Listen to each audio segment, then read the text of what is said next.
What's up, guys? Mik Hrabczuk here. I'm a strength coach in Phoenix, Arizona. My big claim to fame is being 5'5" and dunking.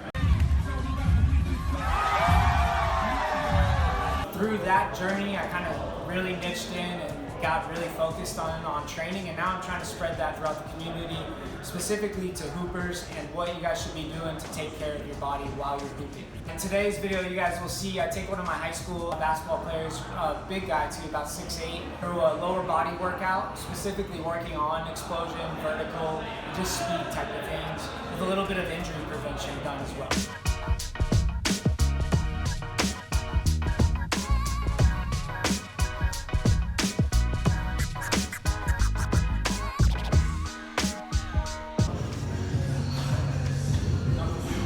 We got Grady here. Just a couple prep stuff.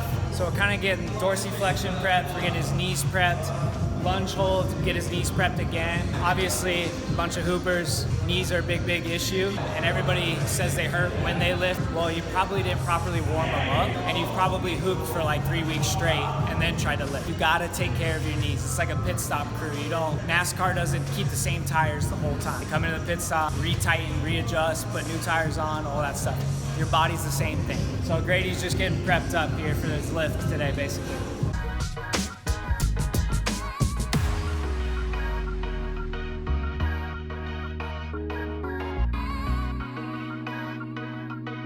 So we got Grady on leg press. My big men, especially in hoops, so all you hooping big men, we don't like to squat. I get it.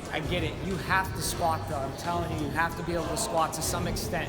Grady is not a fan of squats. So as a coach, listen, what does the player like? What can I get out of him? He's down to leg press. So we made it a deal. If he goes hard on leg press, I won't squat. There's other things that the squat gives that the leg press won't, but there's also other ways to go get those in turn later on in the workout type thing. So we're just worried about leg strength straight up, not so much as trunk stability.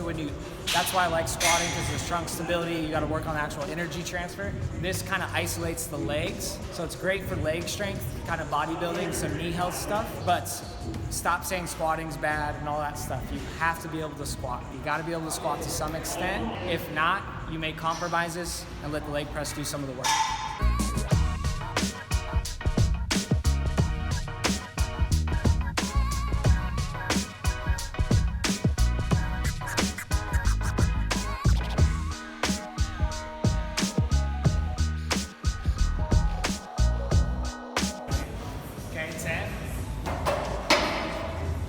For today, it's not drop step, but you're going to your baseline finish.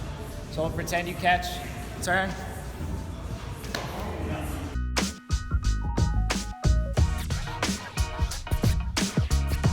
I like to just jump. I don't like to make things very sport specific. We just make you the best athlete that we possibly can.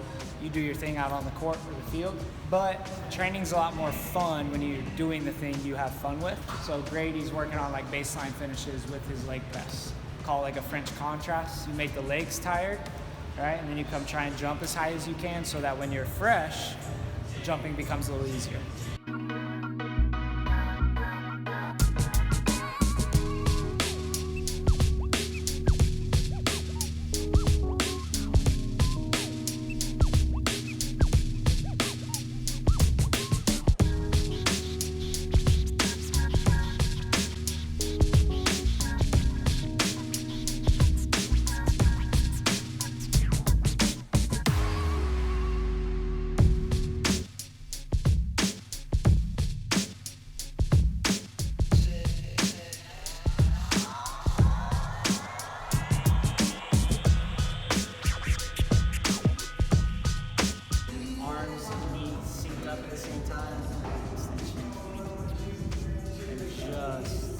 Just short. Those are good steps though. Let's measure your reach.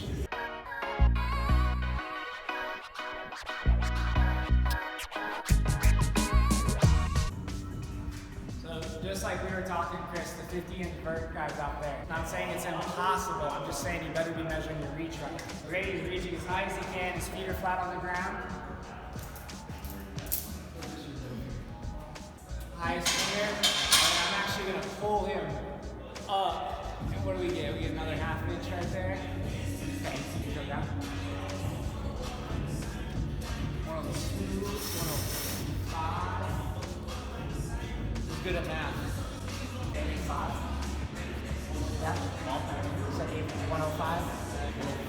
reach was 8 feet 5. So yeah, 2 feet gets you to 10.9. 105 inches was the reach. Just jumped nice, a little 35. That's definitely higher. I think you're like 32s, 33s, right? 10, 10, 10 across the board.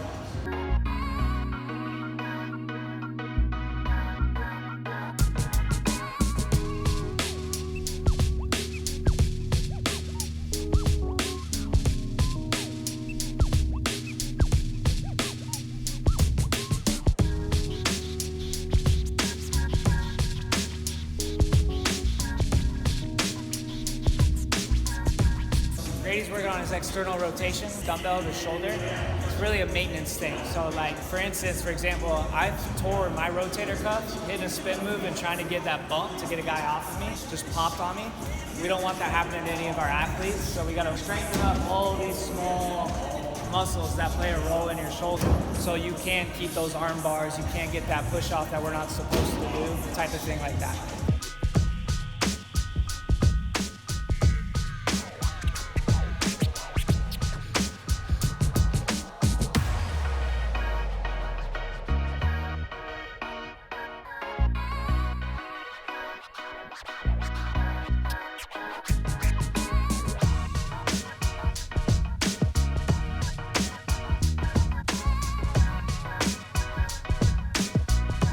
One of the benefits of Olympic lifts for runners or jumpers, and the reality is in the weight room, the Olympic lifts are one of the movements where the human body can produce the most amount of force possible that your body will allow you to produce. The positions are very similar to jumping or your first step. It's a lot of hip hinge, it's all hip extension. And so if you can hip extend with weight and accelerate that weight up and then decelerate it, in theory you should be able to accelerate your own body weight up higher and work on land from higher heights, land safer type of thing, and increase your vertical all in the same process. But a lot of people don't realize or don't think about the deceleration factor of the Olympic lifts, right? I gotta lift it all the way above my head or to my shoulders in a clean, and then I gotta stop that weight too. So for the hoopers out there, you think step backs, any sort of pullback where you're going full sprint, jam on that leg and come back, that's exactly what we're working on. We're working on all the steps going and that stop. Luka Doncic, James Harden, all those guys, they're so good, not because they can go so fast, but they get to choose when they go 100 miles an hour, 0 miles an hour. They can stop on a dime and accelerate at extremely high rates. All right, so another question is, how do I take care of jumper's knee? Jumper's knee develops kind of right under your kneecaps, like the patella tendon here.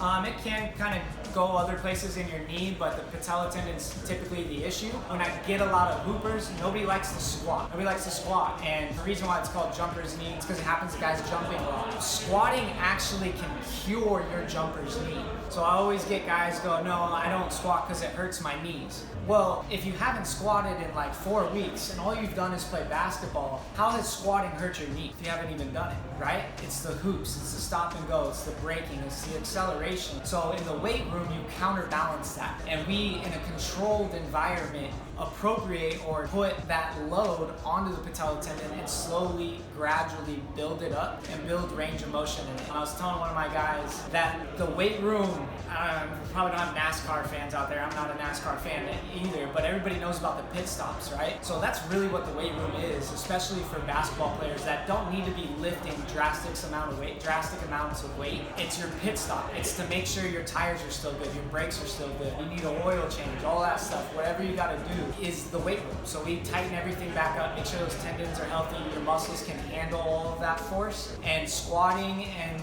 all that, getting nice and low, is good for your mobility and for injury prevention.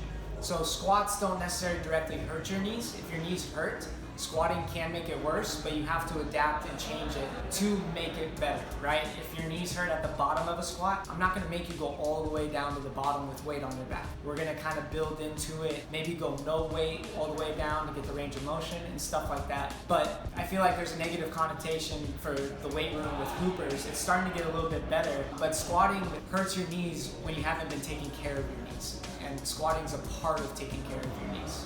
Big issue, is something that I have a personal problem with, is the amount of games our youth players play, even up to 18, so not even that young. If you think about the AAU circuit, we're playing 3 to 5, 6 games in a day, summer league for the high school practices, skill work, and all that stuff. Paul Fabritz, and I might misquote this a little bit, Paul Fabritz did a study with a couple guys. They followed an AAU team around, I think it was 13-year-olds, for the summer, and they measured the amount of force their bodies took on to them from playing hoops in all these games. Well, it added up to, I believe, over 1 million pounds of force over the course of the circuit or the course of the summer season. If you can't even squat your own body weight, how do you expect to take on 1 million pounds of force throughout the course of the summer and not get hurt? But you have to balance it out. We don't expect LeBron to play 3 games in a day. There's a reason why. You can't hold the same expectation for a 13-year-old who's still growing into their body. LeBron spends over $1 million a year on his body, and we demand more from our kids that have less resources to play literally more than him. To me, that doesn't make sense. And that's where the weight room comes in and kind of balances that out, where we can kind of take care of those issues, heal up tendons, and make sure your body can control itself with additional weight. So when you do go play, you can take on any amount of force that you need to take in an uncontrolled environment.